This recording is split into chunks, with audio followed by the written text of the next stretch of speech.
usually where there's no podium, right? So I can just put someone on the side.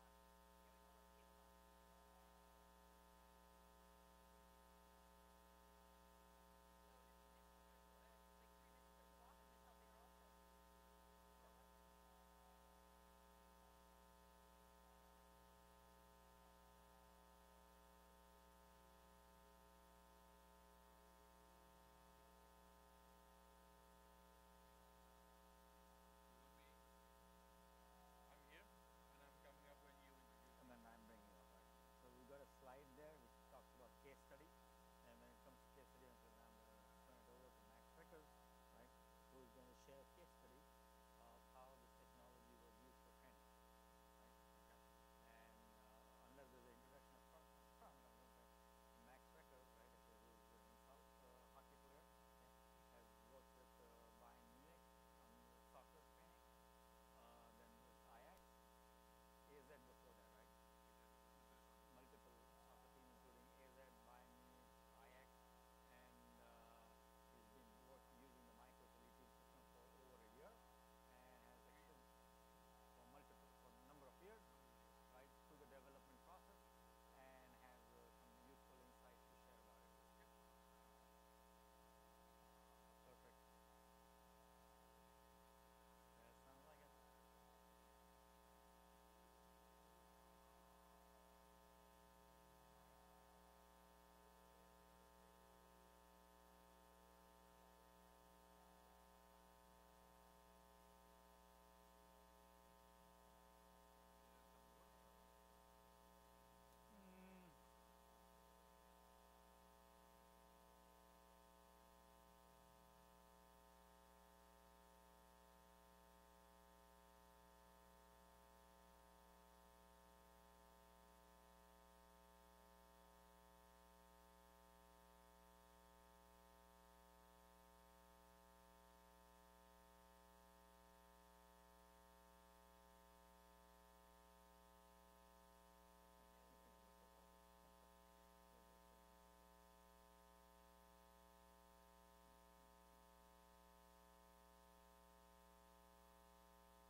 Hi.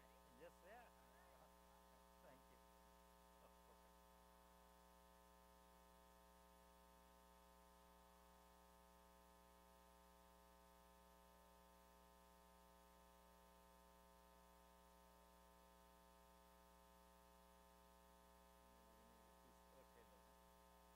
Maybe we need a table. Maybe we should have a chair and a table up there.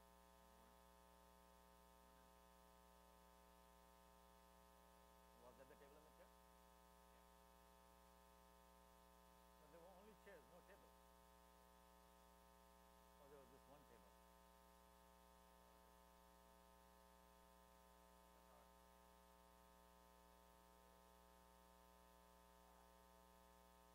All right. 10 minutes.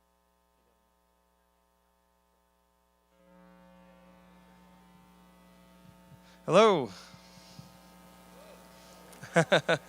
Well, we're very excited to have Adidas here today. Um, I mentioned it in my opener, but wearable technology is basically the forefront of the new data that we're working with in sport. We use it in all our practices. We can't use it on the floor yet, although I think with Commissioner Silver that's coming. Um, there's at our elite levels, there's technology to get real-time acceleration, velocity, position data about our athletes. We can tell when they're fatiguing. We can tell when we can push them harder in practice, when we can push them less. Obviously, wearable tech has come all the way down to the consumer level. I myself have a device that tracking my steps, and I'm never quite getting to the number of steps I should be getting to, unfortunately.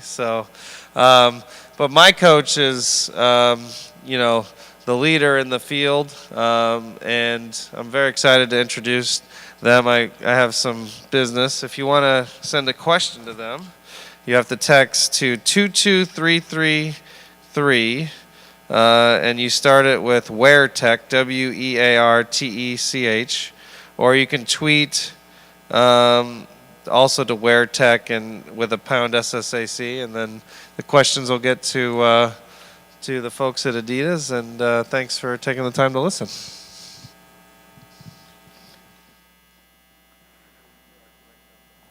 Yep. Thank you, Daryl. And good afternoon, everybody. While you enjoy your lunch, we would like to talk to you about wearable tech. And as we go through the presentation, if you have any questions, comments, suggestions, as Daryl mentioned, I mean, you can text it to 22333 WearTech, or you can also tweet it to WearTech. So we look forward to having an engaging conversation this afternoon with you. So my name is Kezar Hassanji with Adidas, and I want to talk to you about what Adidas is doing in the field of wearable tech. As wearable tech is exploding, we want to talk to you more about our angle in wearable tech and where we're going with that. And followed with what, once I talk through about my part, I also want to introduce to you our sort of guest speaker today, Max Reckers, who's going to talk to you about how do you use wearable tech in the field of sports and how do you use that for training as a tool. So going back to our roots and our heritage for Adidas, that's Adi Dassler, founder of Adidas, and innovation in sports has been sort of the founding principles of the company, and then we continue to do that all throughout. And it is not just for one sport or one athlete, it's been across the sports, and we are committed to make sure that we bring the best technology to make the athlete better.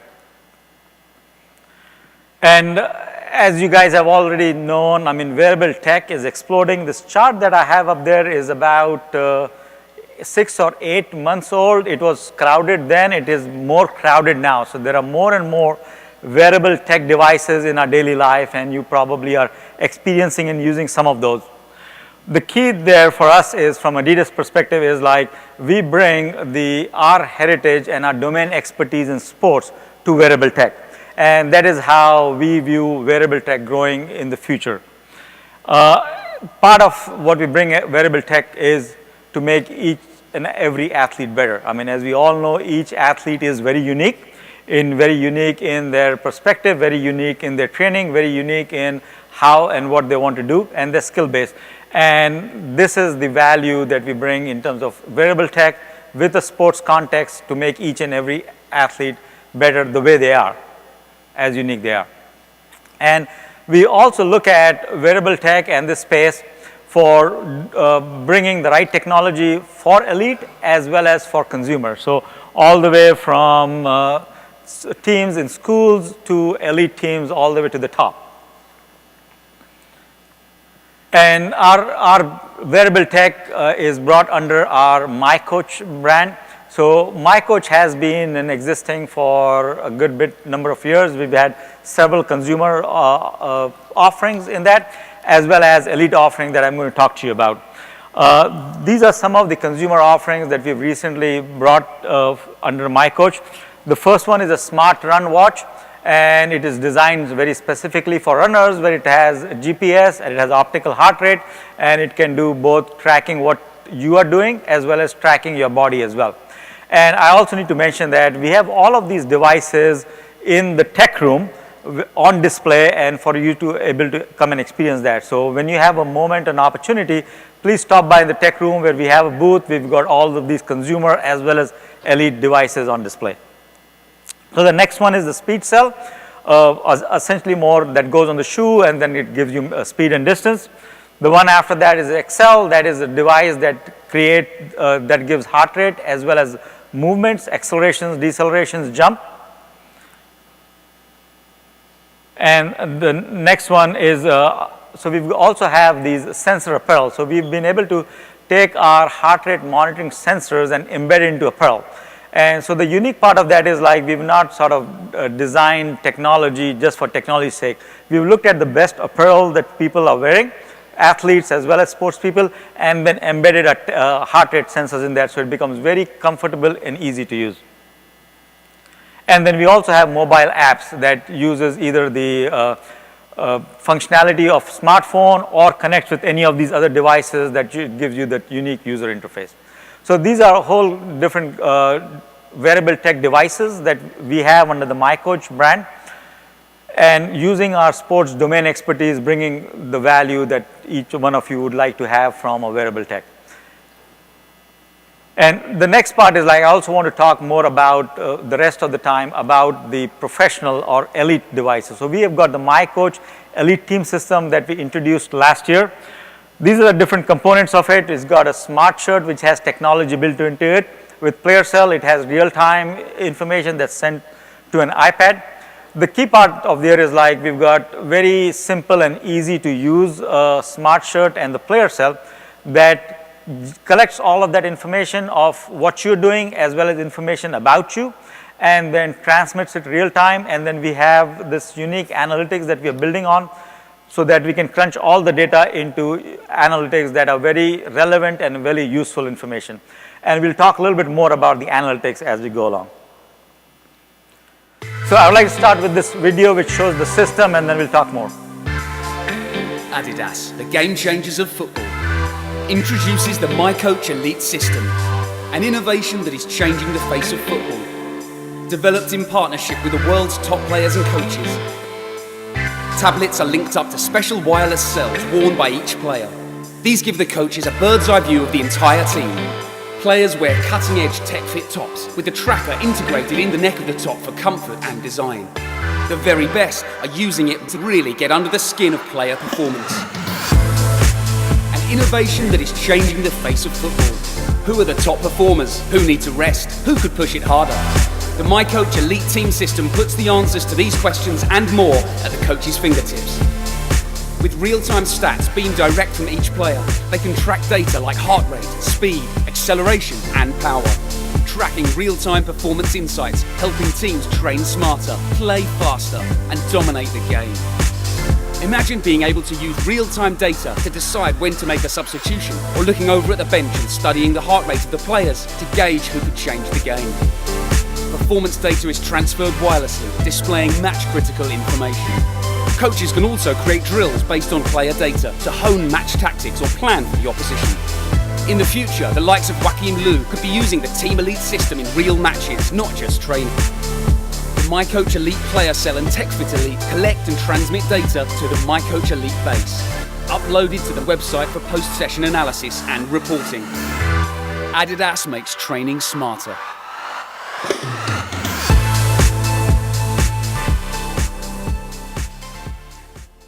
So that video gives you an idea about what the Elite Team System looks like and how it is being used by the teams. We have this system also in the demo, as I mentioned, so you can stop by and see the system. The heart of the system is this smart shirt, which has the sensors built into it, and at the back of it is the Player Cell that goes in here.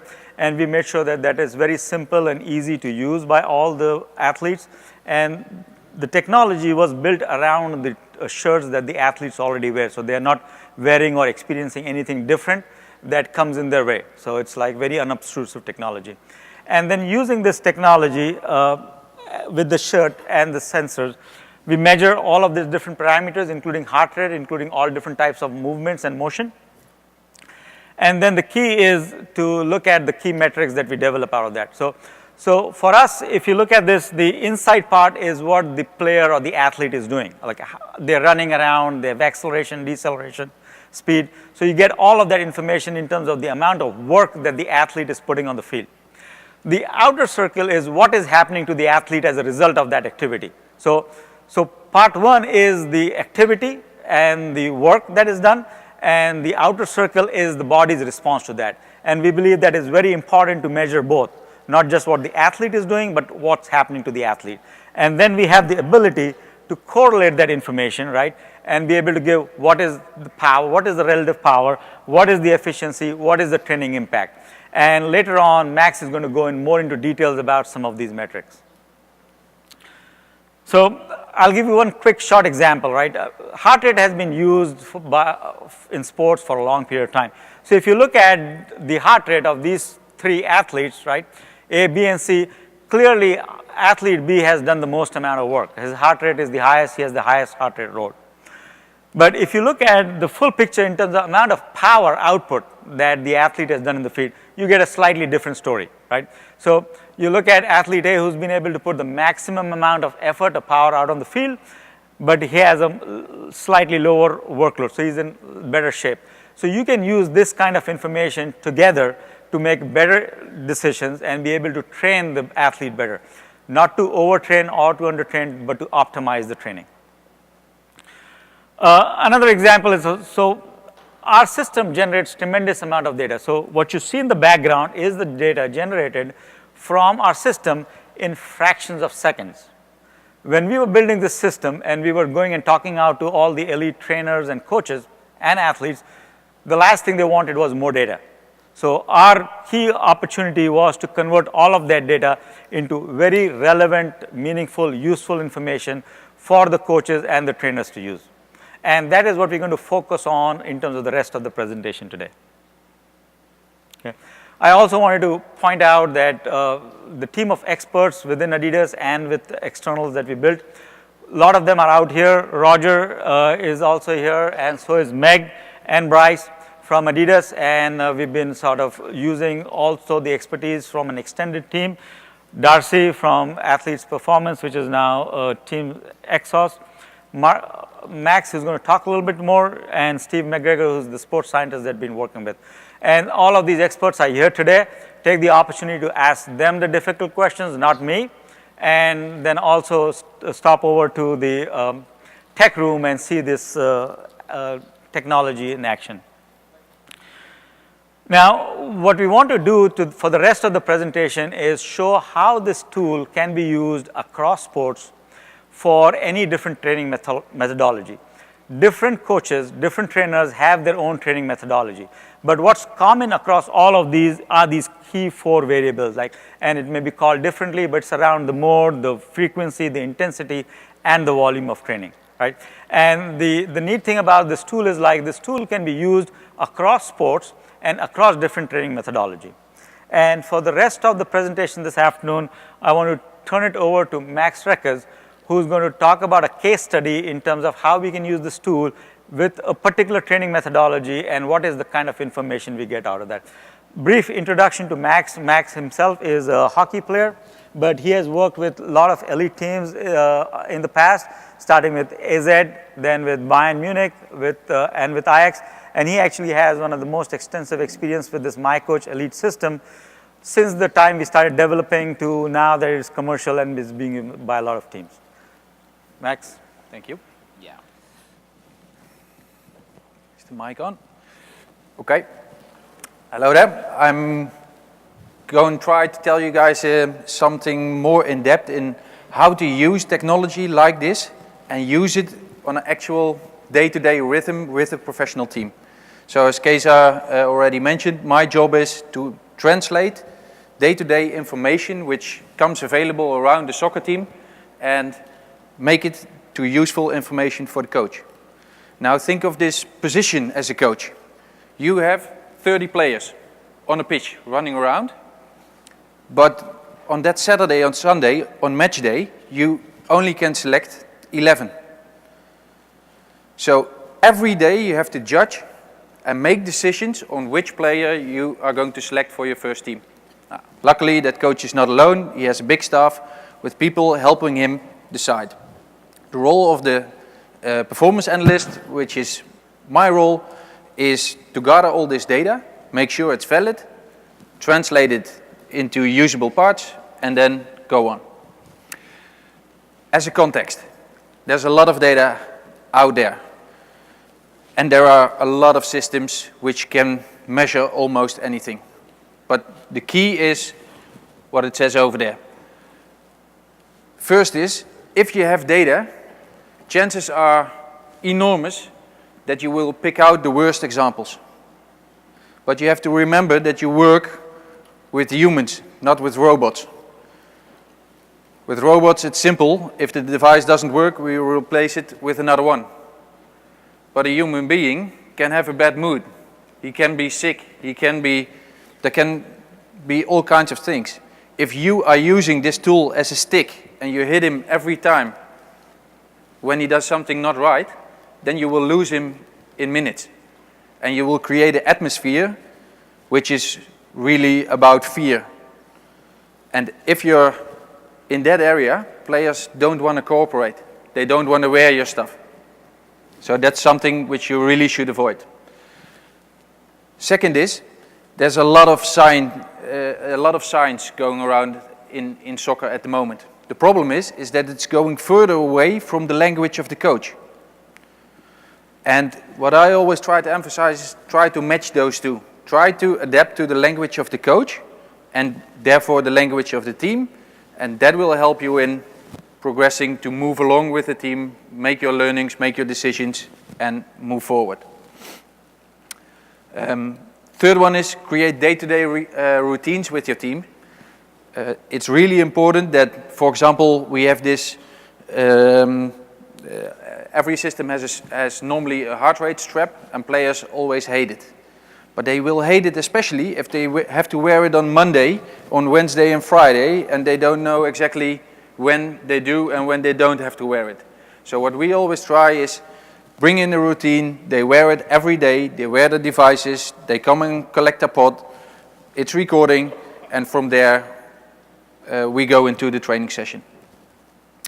And the last way is, don't treat the numbers as the truth, but use it as a way to communicate through players. And use it as examples to get feedback from them, what's actually happening to them.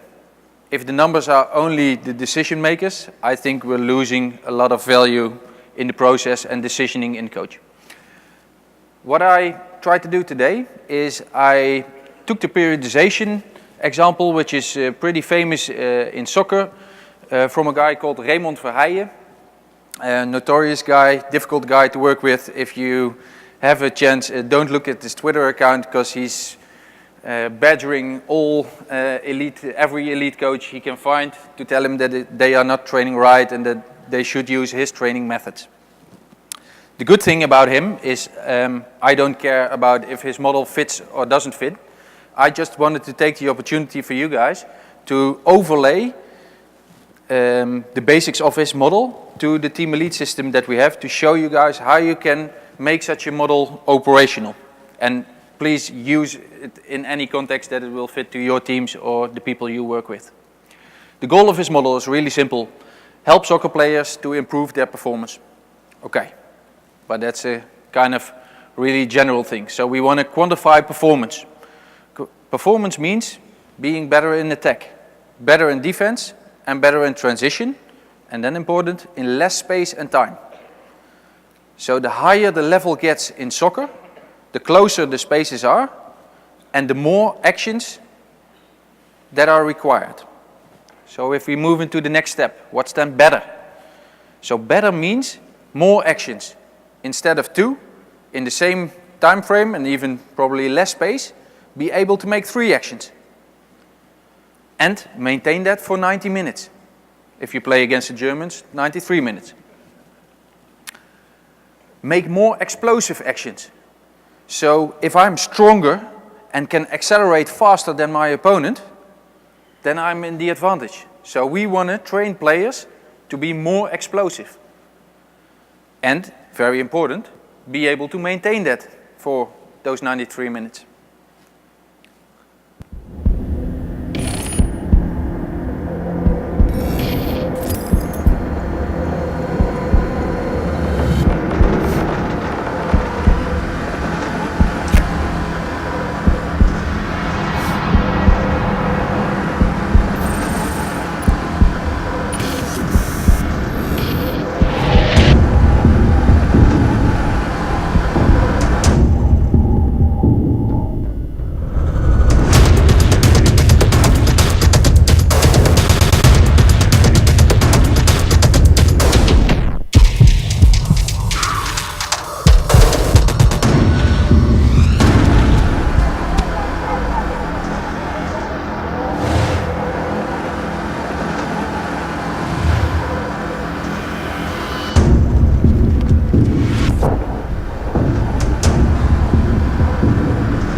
So the difficulty of measuring in soccer is that the type of movement is really variable. So that means if you want to track a 300-meter runner, you know one thing: he's going to run in a straight line, and he's going to run as fast as he can. Problem in soccer is that he doesn't only run forwards, he runs backwards. Sometimes there's a lot of space, so he needs to go and reach a high speed, but sometimes he needs to accelerate a lot, only in a small space. All of those factors give a certain load on the body. And what we need to have is a metric which can cope with that, which can display that load independent if it's a long sprint or a short acceleration. And we think we found that one. We call it mechanical power, which is nothing new for every scientific guy. The only thing we did is we brought it into a system and we did it in real time. So power we're going to define as speed multiplied by acceleration in 3D. We did a couple of pretty amazing things. First is, on that accelerometer, we are the only system which is able to remove the gravity up to 1 degree accurate. So that means, independent of how you rotate our pod, there's no gravity force displayed in there. That means that we have the clean acceleration, which we can use to calculate power. Then we fuse that with the speed that we get from the GPS, and we have one metric which can be used to identify the load on what you see in the left picture, a really long sprint. So the speed is getting high, but the acceleration will get lower. I always try to explain this story by you're in a really crappy car with a 1.8 liter engine and you're behind a truck. You're driving 80 miles and you have to pass that truck. You step the gas, but nothing happens. It takes a while, and then slowly, gradually, it will pick up a little bit of extra speed. But now remember that same action with a fat 4.2 Audi big car, and you're driving behind that. If you step the gas, it will even then accelerate. So the difference, that is what we're talking about. That is power as a unit, as a metric.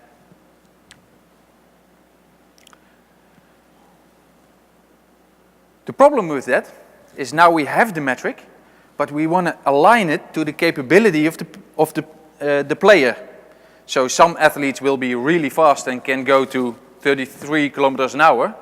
Another athlete might be much stronger, but can only go to 28 kilometers per hour.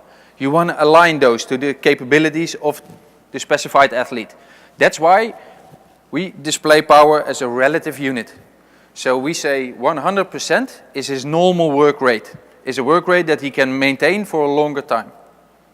Everything above is what we call exertion. It will cause him an extra effort. Then we have a fantastic web system. So you saw in the previous video, which was run by Kesa, player has the device. On the iPad, we can see all kinds of real-time data.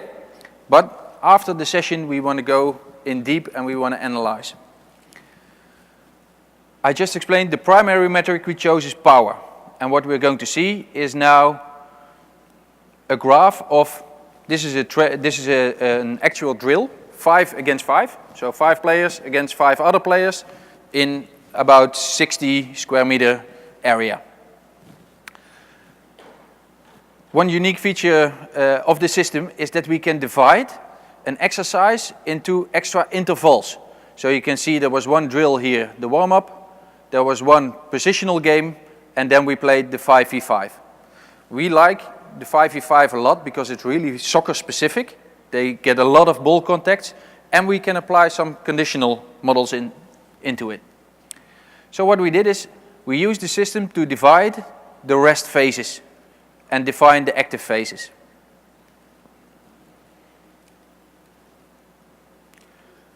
Now back to the model, but remember the last slide.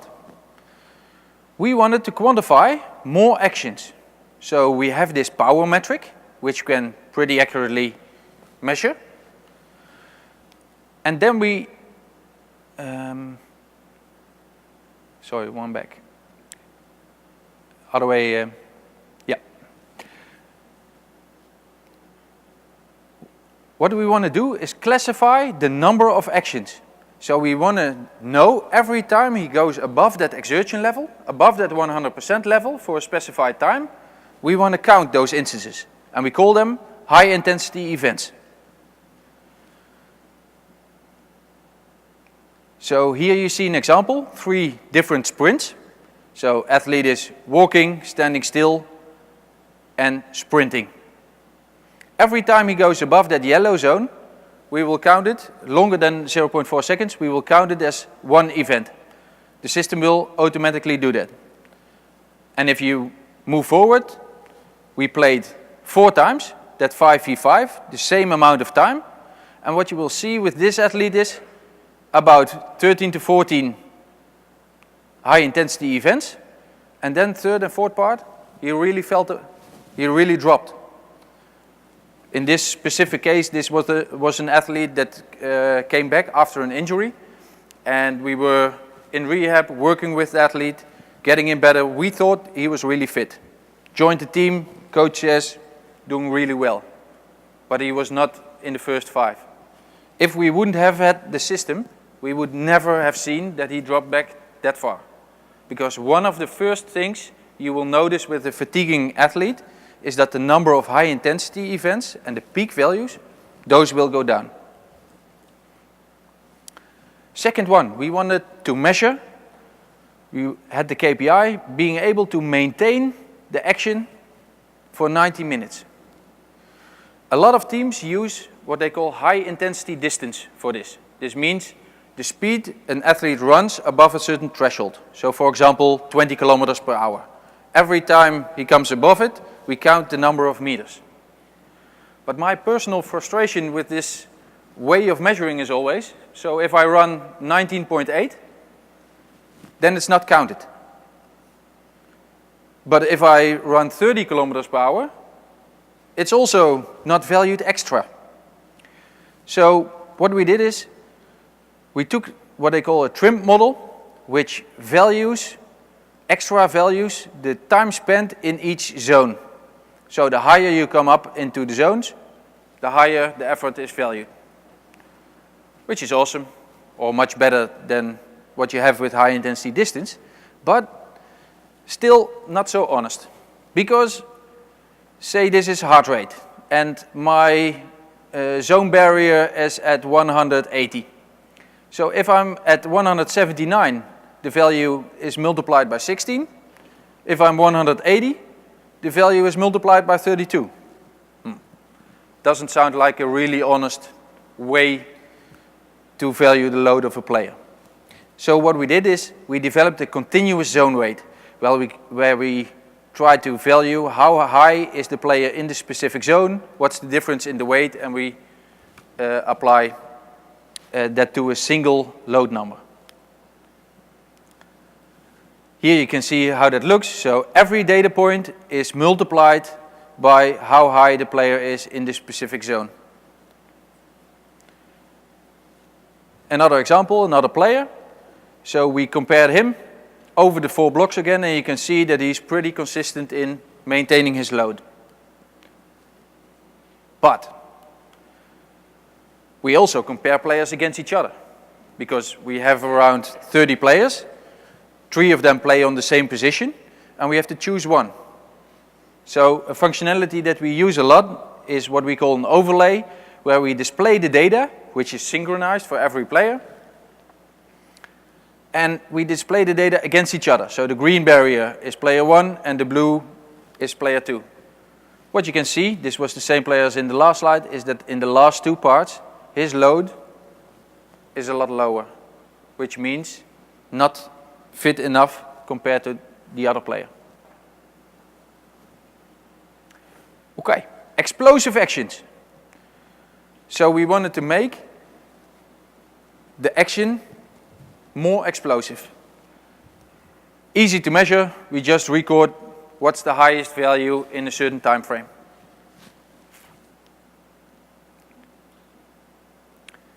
Again, use it over the 4 blocks, and you will see a big difference in the peak explosivity of certain players.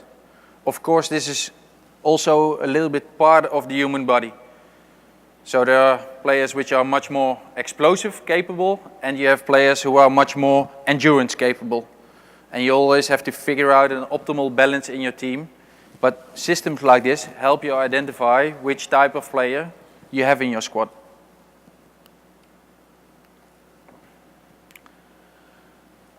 Okay, last one. Maintaining explosive actions. So we want him to maintain those actions over time. One funny thing is that a lot of teams use average values for that. And I always had a hard time explaining them why not to do it until we found this fantastic example. This was a warm-up drill where a player was just jogging around the field. But if you look at this average power value, 58%. And then we had a drill where he had to put in, 7 sprints.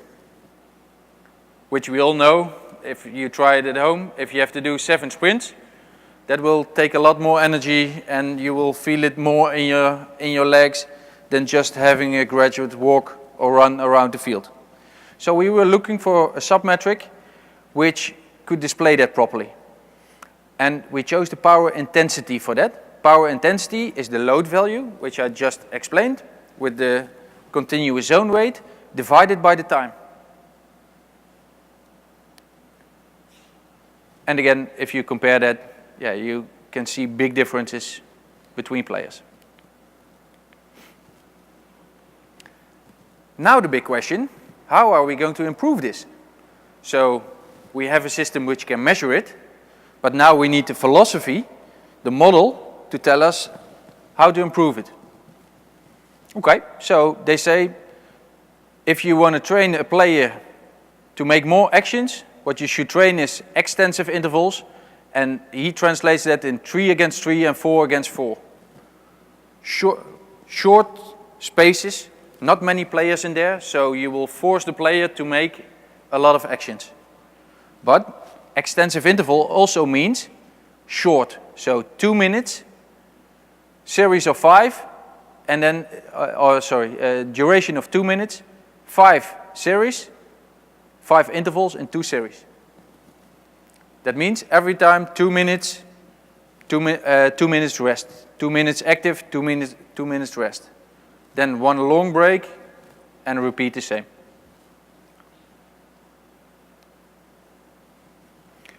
If we compare that over time, so we have the same, every 6 weeks, the same drills come back, we have a really objective way to compare what's the progression of the player. Here you can see September and November that the number of high intensity events during the same game are increasing. There's a big increase. And even in November, the coach decided to play 2 extra intervals, which they weren't capable of in the phase before.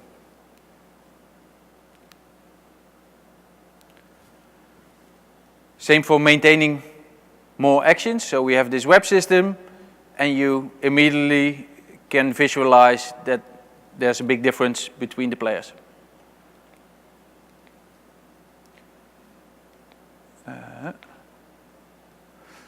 And then the last bit.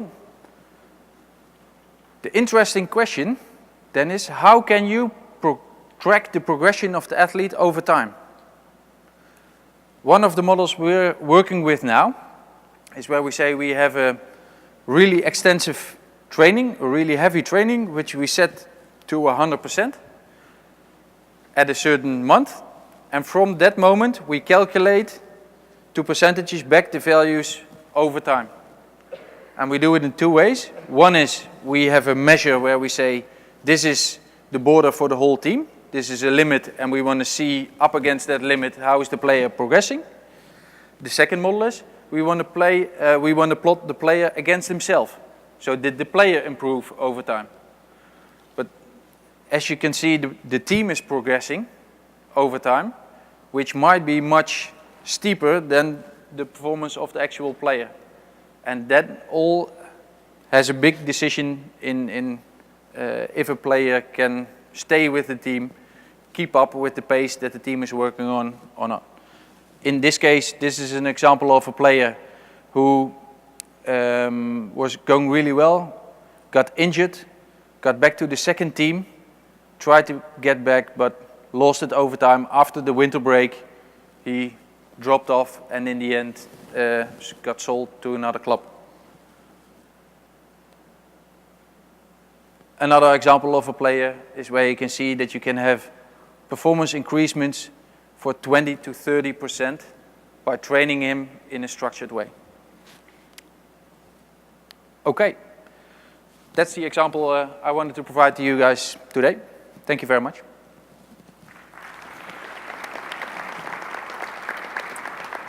Thank you, Max. Let's see what kind of questions we have. Okay, so the first question is, what are your plans for opening data to analysis by third-party companies? Yeah, so we've been looking at open APIs in terms of our devices and the data being available for other people to look at. We probably start first with our consumer devices and then eventually get to the elite. So that's in our thought process, and hopefully in the near future we should be able to have that. The next question is, how does Adidas MyCoach compare to other technologies commercially available? Is anything even close?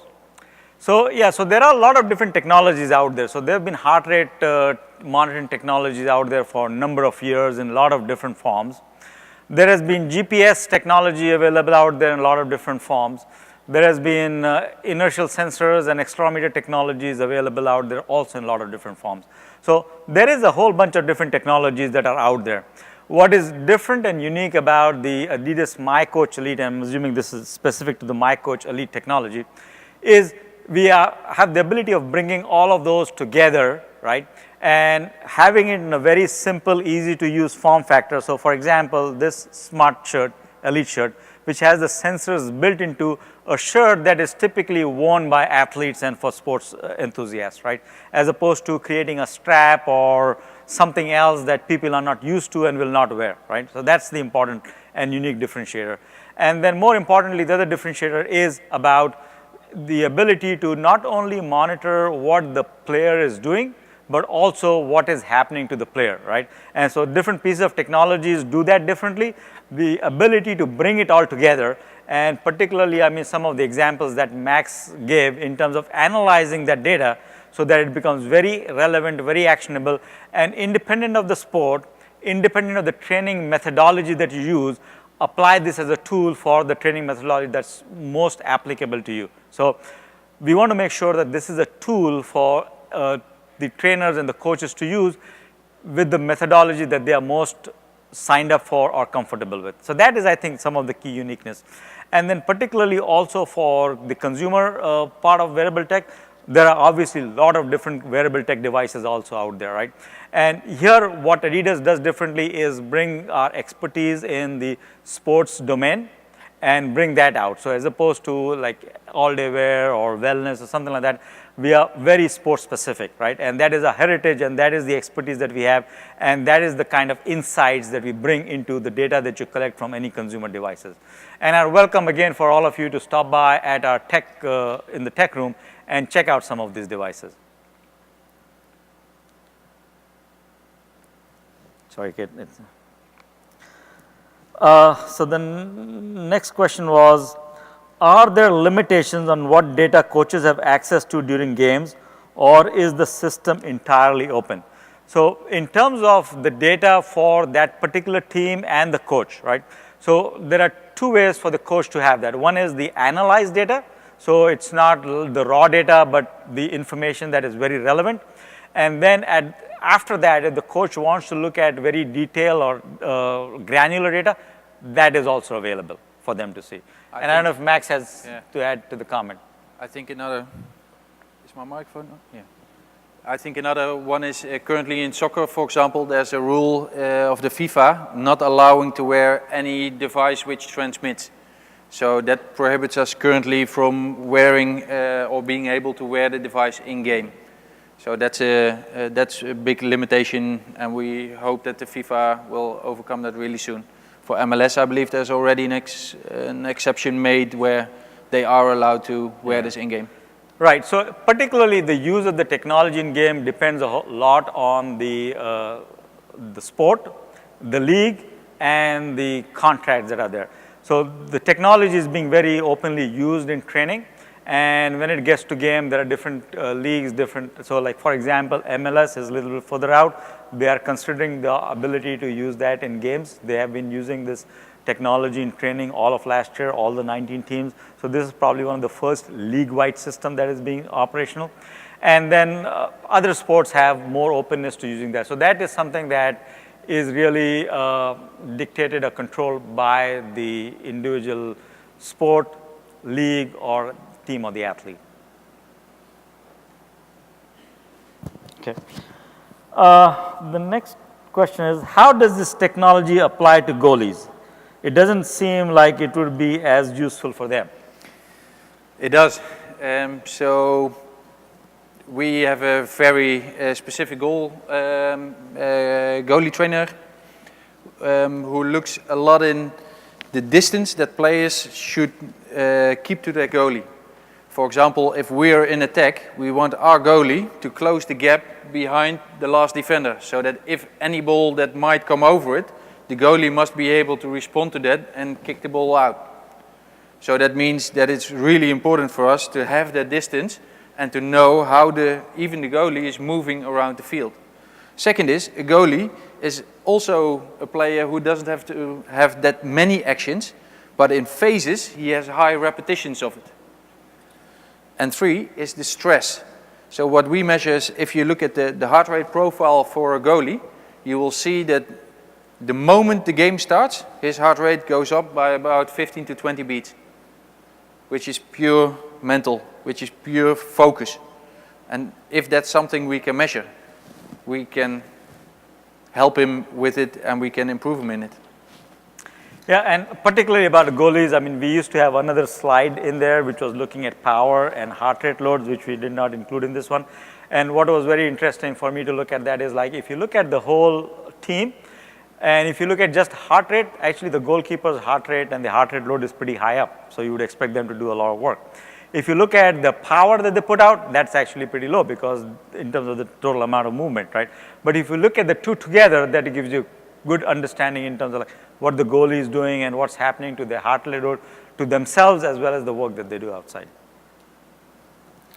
Let's see, the next question is, does your power measurement take direction of motion into account, velocity rather than speed? You want to take that, Max? Yeah. So what we have is a 3-axis accelerometer, which takes the change of direction in basically any movement into account. That's the easiest answer. And then the last question that we have is, what warnings are sent to the athlete to prevent injury? So I'll let Max talk a little bit more about that, but particularly in the system, the way the system is designed, you can put alerts and you could put targets. So for each and every individual athlete, for example, you want them to have a certain heart rate load for that particular training period, you can set a target and you know when the target is reached. On the other hand, if you want the athlete to go no more than 95% of the maximum heart rate, you can set that number, right? And whenever that athlete reaches 95%, there's an alert out there. In addition to that, during the game or during the training, whenever any particular activity happens, you as a coach or the trainer can make a note of that in the system, so that you can go back and take a look at, like, this is what happened and what happened as a result of that to what the player was doing and what happened to the player. Yeah, an amazing example of that is, I don't know if you guys are familiar in soccer, but if you know Arjen Robben, who is a fantastic Dutch striker, and he is the guy, they call him the man of glass, because he's always getting injured. And why is he getting injured? Because he's so explosive that if he's out on the pitch with the rest of the team, he's just putting in twice the amount of work in the same time. So what we actually did is we set targets for him, and if he reaches the target that the normal player would use would reach over a whole session, it is fairly good possible that he will reach it half the session. And if the target fires up, we just send him in. And that has proven at Bayern Munich to be a fantastic way to keep him fit. And currently, I don't know if you have seen him play, but he's fitter than ever. And it's a really good way to keep track of him. Okay, so we got some more questions from the audience, and the next one is, how valuable are these metrics for a competitive standpoint? Are these the kind of things that would be valuable for an opponent to get a hold of? So the second part actually came up in a panel session that I was having with Andrew Luck and Matt, and Matt was saying, like, I mean, we spend a lot of time, not so much on ourselves, but understanding what the opponent is doing, right? So his perspective was, I think, rather than me wearing the shirt, can I have the opponent wear the shirt and I get all of the data? And I said, tough luck, it's probably going to take a while before you get there. So, but that potentially is a useful tool. But to me, that sounds really strange. An athlete saying, I want data of my opponent, but I don't care about my own data.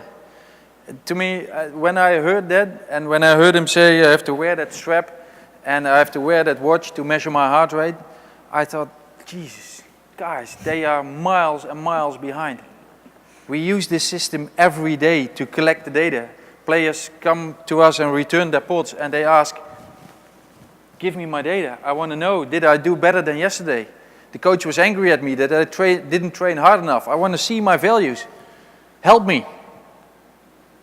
And I think that is the way that the new generation of players will work. It's not that coach anymore that has to say to them, directive from above, you have to do this and that. It will be the player saying, I want to improve. Help me, fitness coach. I see that my peak values are not high enough. I want to train that extra. That's the way I think it will progress. Okay, so we have a whole bunch of questions. We'll see how many we can get through this time we have. So next one is, can anyone buy a MyCoach Elite product? How much does it cost? So particularly the MyCoach Elite product, so it's not just one shirt or one player cell. It comes as a full system consisting of X number of shirts, player cells, a base station, iPads, the whole web experience. And right now, what Adidas is doing is like we're going and having the systems available for initially the Adidas sponsored clubs. Initially, it's meant for soccer, for training. So for example, the whole MLS league now has it for a year. All the Adidas teams who are qualifying for the World Cup are going to have that system. And as we continue to meet the needs of the elite teams that Adidas has sponsored, we will continue to expand the distribution of that system.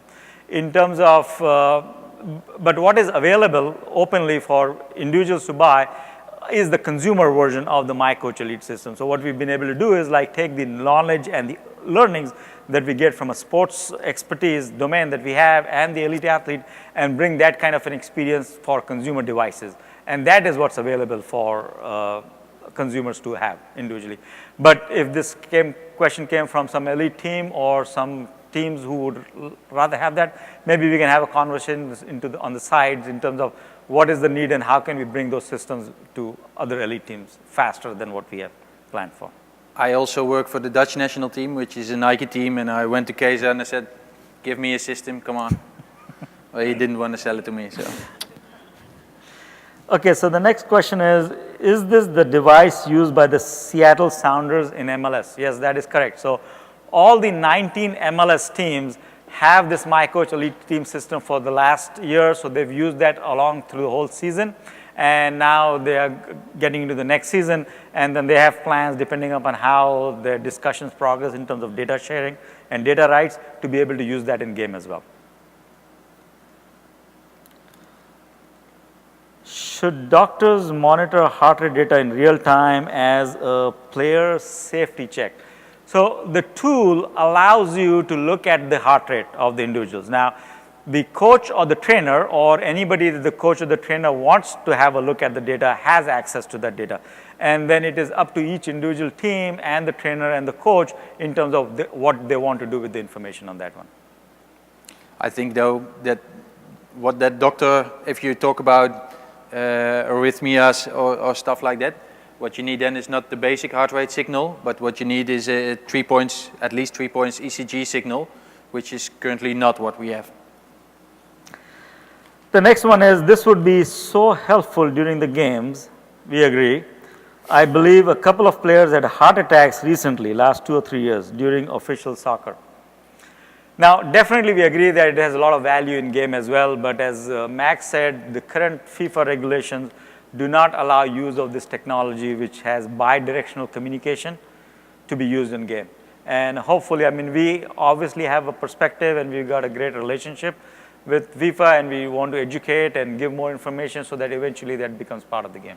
And I think even then, with that ECG, there's some method in where we could help in detecting those pretty preliminary.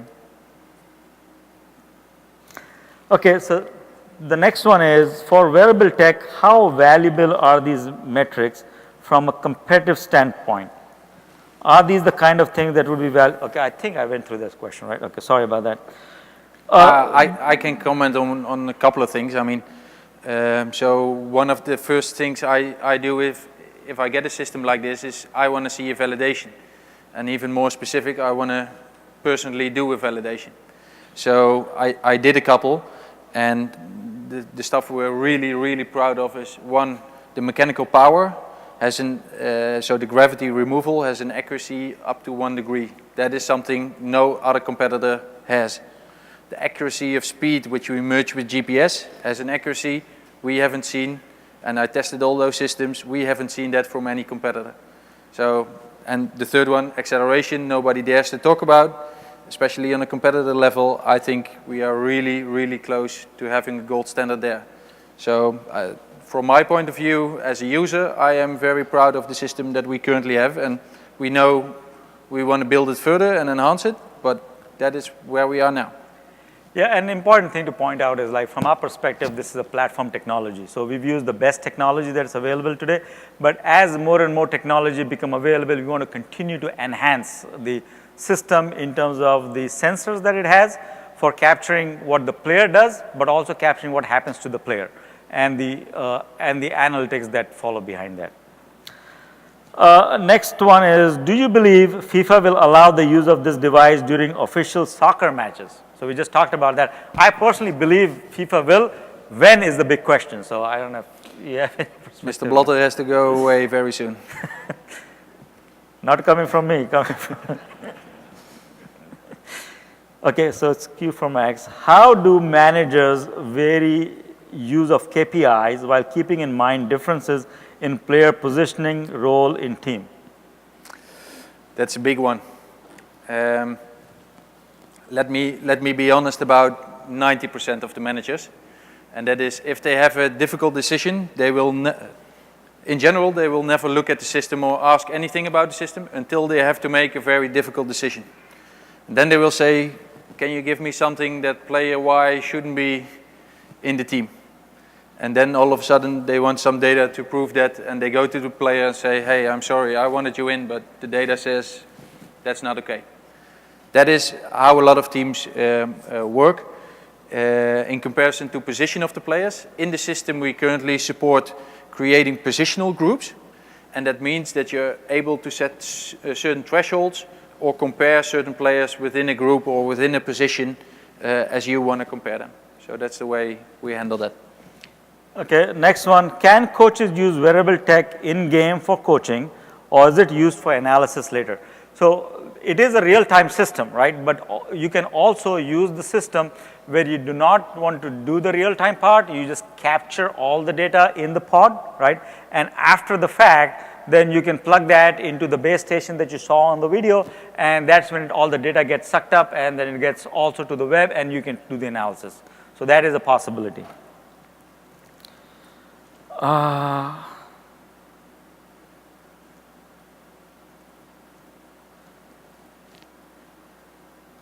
I think we've covered how does, because we've done that, how does these my coach compare? Are more and more coming as the along? Okay.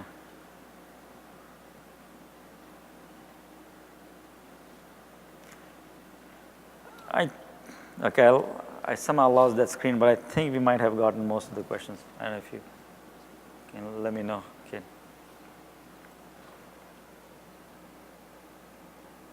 Yeah, just close it up, invite him. I think you're all invited to room 310, which is the tech room that Keza talked about. We have a fantastic setup. We have some proof of concept systems with us. We have some consumer line with us. I'm myself wearing the shirt now. I wanted to see my heart rate, so if you want to see more of that, come and see me in room 310, and we'll talk more about the... He really wanted to do the live demo right here on the stage, right? Okay. I was being a little bit conservative about it. I said, like, you know. But yeah, we welcome you to come and stop by in 310, the tech room, particularly for yourself if you're interested in any of the consumer MyCoach devices, as well as the MyCoach team, elite team system that we talked about. Especially if you're in this market, I mean, the guys who are up there have more knowledge than the rest of the soccer world together. So, I mean, speak to Roger, speak to Darcy, Meg, speak to Steve and Meg. Meg, Steve, I mean, Bryce, so those are the high-end guys involved in development. Thank you very much. Thanks for listening.